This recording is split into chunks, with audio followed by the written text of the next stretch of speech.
Hey everyone, in this quick tutorial I'm going to show you how to add realistic footstep sounds to your character in Unreal Engine 5 using Anim Notifies. First, we're going to go ahead and get the actual footstep sounds. You can use the starter content or import your own. I'm going to go ahead and use these free ones off of the Unreal Engine Marketplace, fab.com. But what you're going to do is go ahead and import it first, and then once it's imported, we'll get started on adding the footstep sounds to each footstep on your character. So the first thing we're going to do is go ahead and change our character over to the Manny instead of Quinn. So you're going to go to the third person blueprint character on the right side in the details panel.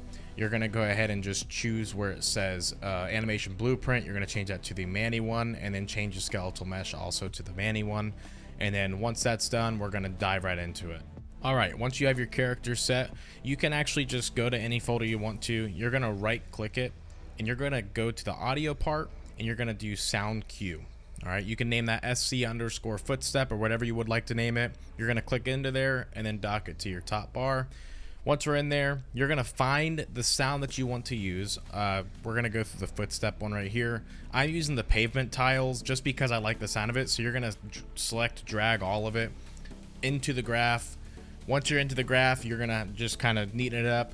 You're going to get a random node, and then you can touch the right side of the pins to get the extra nodes. You're going to use the amount that you have. You're going to plug them all in.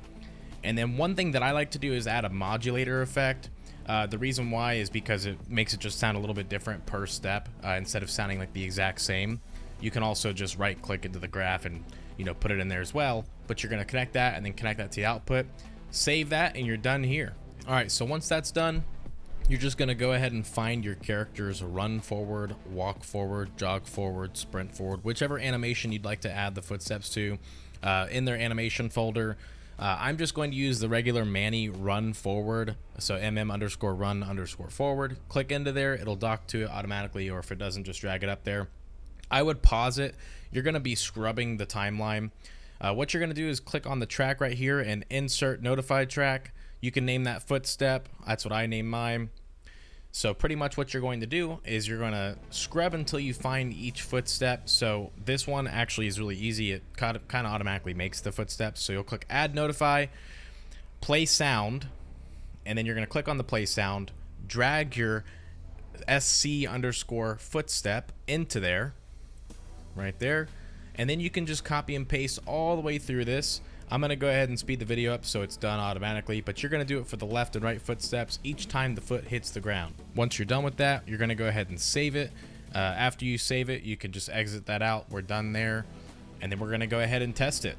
All right, back in the main viewport, we're going to go ahead and actually click play, and then we're going to test and see if it works. So when you run forward, you're going to hear the footstep sounds. It all works. There's a lot of things you can do to make this a little bit, cleaner, but this was just like a beginner tutorial on how to actually get your character to feel more alive. If you guys want any more videos on this, just let me know in the comments below. I'm going to go ahead and link the footstep sounds in my description. And pretty much if you can, go ahead and subscribe if you found this video useful. I want to start making some more videos like this. Otherwise, if you have any tips or if you guys want anything specific, just let me know. Thank you.